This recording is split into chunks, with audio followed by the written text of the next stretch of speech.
তারিখে উনি যে দলে বিলং করতেন, তৃণমূল কংগ্রেস, সেই তৃণমূল কংগ্রেসের দল থেকে 4 তারিখে মমতা ব্যানার্জি বহরমপুরে যাচ্ছেন।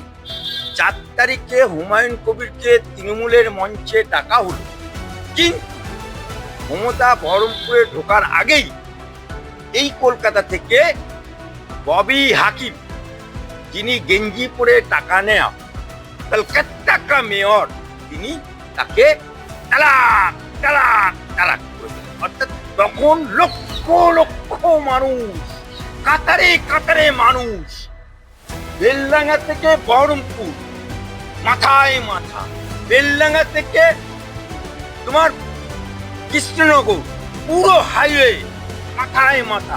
4 তারিখে সকালবেলায় আমি ওই উদ্বোধনে যাবার জন্য বেরিয়েছি। আমাকে পশ্চিমবঙ্গ সরকারের পুলিশ যে রোড ধরে আমি যাচ্ছিলাম, কৃষ্ণনগর রোড, সেই রোড থেকে গাড়ি ঘুরিয়ে আমাকে দিল বর্ধমানে।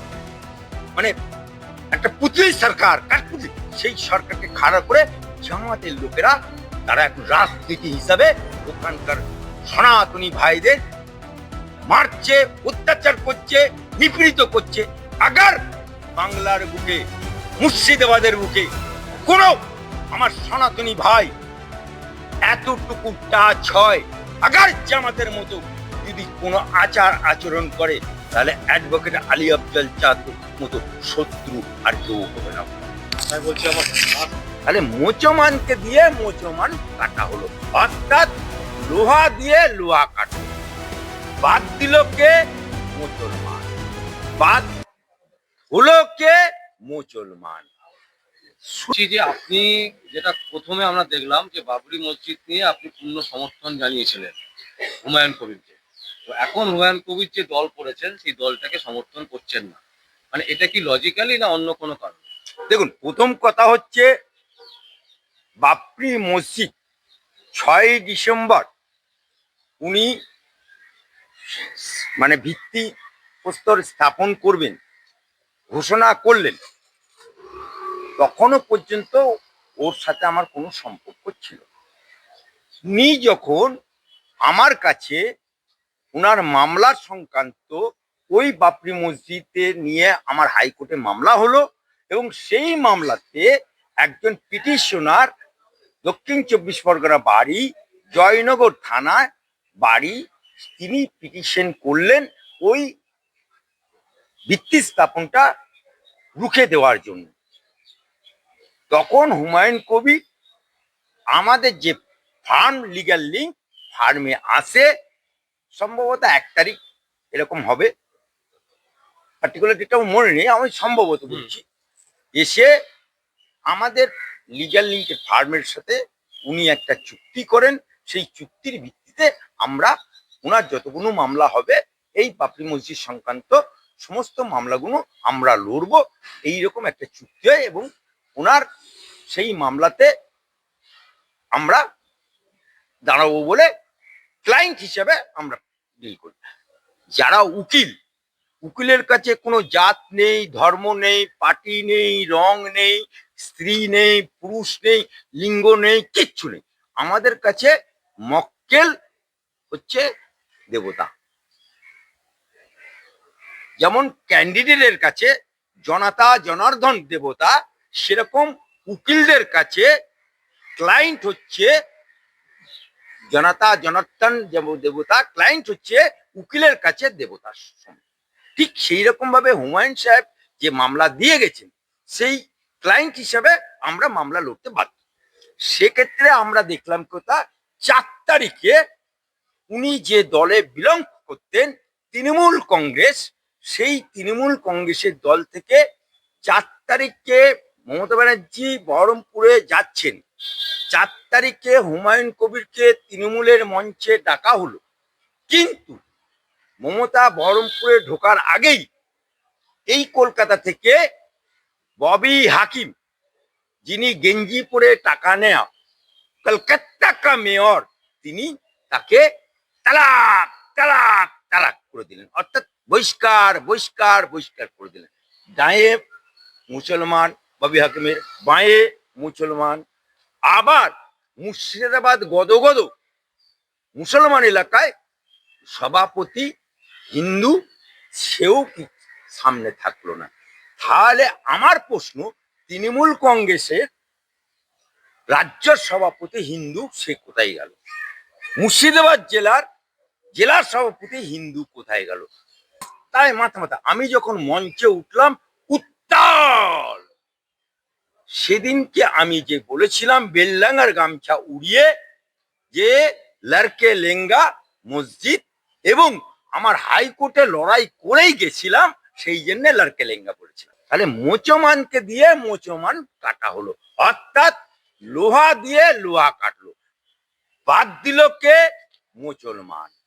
বাদ হলো কে? মুসলমান। সুতরাং এই জায়গাতে হুমায়ুন কবির 5 তারিখে আমি মামলা লড়লাম। বিরোধী পক্ষে কারা ছিল? পিটিশনার হয়ে এই কোর্টের বহুত বড় বড় উকিল, যারা ইনকলাব জিন্দাবাদ বলে, আবার স্টেটের হয়ে যারা বলে মা মাটি মানুষের সরকার, তারা দাঁড়ালো। আবার সেন্ট্রালের হয়েও অ্যাডভোকেট দাঁড়ালো। পুরো মামলাটা 1 নম্বর ঘরে চিফ জাস্টিসের ঘরে হলো। মামলা হিয়ারিং হলো। হিয়ারিং এ সেন্ট্রাল অ্যাডভোকেটরা বলল this matter is a sub judice of state, অর্থাৎ স্টেটেরা অলরেডি আমরা সৌজন্যের খাতিরে আমরা সেন্ট্রাল ফোর্স 2 পল্টন বেলডাঙ্গাতে পাঠিয়েছি, আরো 6 পল্টন পাঠাবো। রাজ্য সরকারকে দেন এন্ড দেয়ার জজ সাহেব চিফ জাস্টিস অর্ডার দিল যে শিরোন্যাস হবে, পিসফুলি করতে হবে, maintain by the law, state and SP, Murshidabad SP. হয়ে গেল। 6 তারিখে সকালবেলায় আমি ওই উদ্বোধনে যাবার জন্য বেরিয়েছি। আমাকে পশ্চিমবঙ্গ সরকারের পুলিশ, যে রোড ধরে আমি যাচ্ছিলাম কৃষ্ণনগর রোড, সেই রোড থেকে গাড়ি ঘুরিয়ে আমাকে দিল বর্ধমানের দিকে। বর্ধমান পেরোলাম, কাটোয়া পেরোলাম, সালার পেরোলাম, ভরতপুর পেরোলাম, তারপরে রাস্তা পাবলা নদী। বাপের জন্মে কোনোদিন নৌকাতে গাড়ি তুলিনি, সেই নৌকাতে গাড়ি তুলে পেরোলাম। আবার বাবলা নদী পেরিয়ে 3 কিলোমিটার যেই গাড়ি গেল, তারপরে দিকে আর রাস্তা নেই। আবার গঙ্গাতে গাড়ি তুলে সেখানে পৌঁছালাম।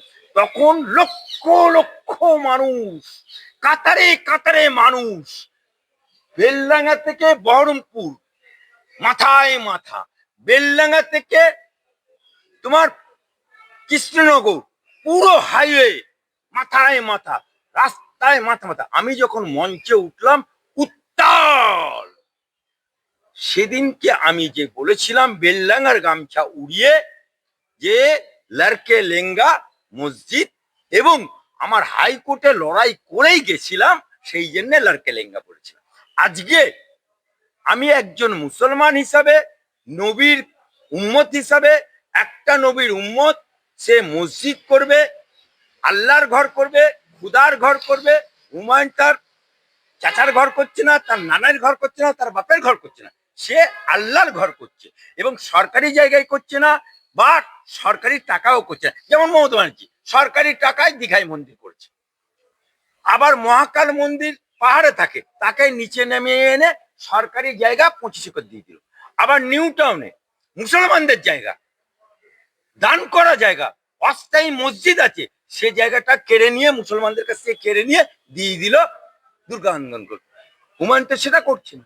সেই কারণে মুসলমান হিসাবে এবং হুমায়ুনের অ্যাডভোকেট হিসাবে সেদিনকে আমি ছিলাম 100%, এখানে কোনো ভুল নেই।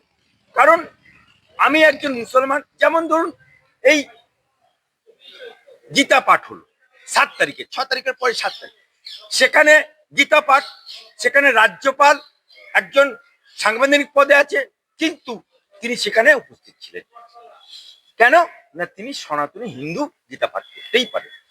শুভেন্দু অধিকারী বিরোধী দল নেতা, সাংবিধানিক পদ, তিনি হিন্দু সনাতনী, তিনি গীতা পাঠ করতেই। আবার সুকান্ত মুখার্জি, তিনি হিন্দু সনাতনী, গীতা পাঠে যেতেই পারি, আমি মুসলমান, আমি মসজিদ উদ্বোধনে যেতেই পারি, কোনো বাধা নেই, কোনো বাধা নেই, কোনো পার্টিতে বাধা নেই, কোনো সমাজে বাধা নেই, কেউ বাধা নেই, আমি মসজিদ। কিন্তু যখন হুমায়ুন বাবরি মসজিদকে সামনে রেখে খাড়া করে যখন রাজনীতির দল তৈরি করে ফেললো, মুসলমানদের এক কাট্টা করে যখন বাবরি মসজিদ কে সামনে রেখে দল তৈরি করে দিল, আলী আফজল চাঁদ সেই মঞ্চেও ছিল না, তার ধারে কাছেও ছিল না। আমি তাকে ততক্ষণ পর্যন্ত ছিলাম, তার যতক্ষণ পর্যন্ত ক্লায়েন্ট ছিল ততক্ষণ, এবং মসজিদ উদ্বোধনে আমি আল্লাহর ঘর, খুদার ঘর, উপাসনার ঘর হিসাবে গেছিলাম। কিন্তু রাজনৈতিক ভাবে তার সাথে আমার আসমান জমিন ফারাক আছে, আইডিওলজি দিক দিয়ে এবং সমস্ত দিক দিয়ে। কারণ আমার প্রশ্ন, ও যে দলটা তৈরি করেছে, যে ইউপি না কি দল, সেই দলে মনা সদ্য জন্মগ্রহণ করলো, জন্মগ্রহণ করার পরই সঙ্গে সঙ্গে প্রার্থী ঘোষণা করে দিল। বালিগঞ্জে প্রার্থী শিখা কি চ্যাটার্জি নাকি, তার 12 ঘন্টা পেরোতে না পেতেই তালাক তালাক তালাক। বাপ্পা জমিদারি পেয়েছেন, হ্যাঁ? ঘোষণা করতে কে বলেছিল? তুমি যখন একটা দল, এটা রাজনীতি দল, এটা রাজনীতির দল, অনেকে বলে নাকি ও পাকা মাতাম, অনেক পোরখোয়া রাজনীতিবিদ। তা পোরখোয়া রাজনীতিবিদ একটা রাজনীতির দল তৈরি করলে সেই দলে প্রতিদ্বন্দ্বিতা করবে, ইলেকশন প্রতিদ্বন্দ্বিতা করবে, not a matter of joke. তুমি একটা প্রার্থী, তার বায়োডাটা নিলে না, তার সমস্ত কিছু নিলে না, তার খোঁজ খবর নিলে না। আমরা যেমন সমস্ত মামলা লড়তে গেলেও যে পিটিশনার তার সম্বন্ধে খোঁজ খবর, আজকে তাকে তুই তালাই। এবার সে মেয়েটা রাতারাতি হিরো হয়ে গেল, সে এবারে হিন্দু মুসলমান তাস খেলছে, বাবরি মসজিদ তাস খেলছে, খেলতেই পারে, কারণ তুমি তাকে দেখে নাও নি কেন। মেয়ে দেখতে গেলে, বাপ তার মেয়ে দেখতে গেলে তার জামাই করবে বলে, মানে বেটার বউ করবে বলে মেয়ের সম্বন্ধে পাড়া প্রতিবেশী বা খোঁজ খবর নেয়, তবে মেয়ের বিয়ে হয়। আর তুমি একটা দলের প্রার্থী ঘোষণা করে দিলে আর তার সম্বন্ধে খোঁজ করলে না, ভাড়াস করে নিয়ে এলে, ভাড়াস করে তালাক, হয় নাকি? আবার তুমি যে আব্দুস সালাম, তোমার আমার যে পিটিশন, যেহেতু মামলা করেছি আমরা, পিটিশনে লিখেছে যে Humayun is a criminal, Humayun is a anti social, Humayun যে কাজটা করছে এটা দাঙ্গা হতে পারে, এটা হিন্দু মুসলমান রাইট হতে পারে, এখানে বাংলার সংস্কৃতি নষ্ট হতে পারে, বাংলাতে হিন্দু মুসলমান প্রাণ যেতে পারে, ইত্যাদি বহু অ্যালিগেন্ট কিছু। তাহলে যে লোকটা তোমাকে অ্যালিগেন্ট বললো, যে লোকটা তোমাকে এলিমেন্ট বললো, যে লোকটা তোমাকে ক্রিমিনাল বললো, যে লোকটা মামলা লড়ার জন্য, যারা মামলা লড়েছিল এখানে, হুমায়ুন তোর মামলা লড়েনি, হুমায়ুনের মামলা লড়েছিল অ্যাডভোকেট আলী আফজল চাঁদ, ওদের হয়ে মামলা লড়েছিল রতি মহারতি উকিল্লা। সেই লোকটিকে হঠাৎ করে মঞ্চে ডেকে তাকে পাশে চেয়ারে বসে তাকে পদ দিয়ে দিলে, তাহলে তাকে এই যে লক্ষ লক্ষ টাকা দিয়ে মামলা লড়লো, সে টাকা কোথা থেকে পেলে? ছানবিন করলে না, ছানবিন করলে না? তাহলে যার জন্য মুরাই মাতা সেই বলে নাড়া মাতা, হ্যাঁ, সেই লোকটাকে তাহলে বাংলার মুসলমানরা এর জবাব চাইছে, বাংলার মুসলমানরা এর চিন্তিছে। আর অ্যাডভোকেট আলী আফজল চাঁদ, আগার জেউপি বাংলাদেশের জামাত, তারাও কিন্তু একটা মুসলিম সামাজিক দল ছিল, কোন রাজনীতি, হঠাৎ করে রাজনীতির পট পরিবর্তন হয়েছে, ওখানে হাসিনাকে তাড়িয়ে দিয়ে ওরা ক্ষমতায় চলে এলো। ইউনূস সরকারের মানে একটা পুতলি সরকার, কাঠপুতলি, সেই সরকারকে খাড়া করে জামাতের লোকেরা তারা এখন রাজনীতি হিসাবে ওখানকার সনাতনী ভাইদের মারছে, অত্যাচার করছে, নিপীড়িত করছে। আগার বাংলার বুকে, মুর্শিদাবাদের বুকে কোন আমার সনাতনী ভাই এতটুকু টাচ হয়, আগার জামাতের মতো যদি কোনো আচার আচরণ করে, তাহলে অ্যাডভোকেট আলী আফজল চাঁদের মতো শত্রু আর কেউ হবে না। তাই বলছি আমার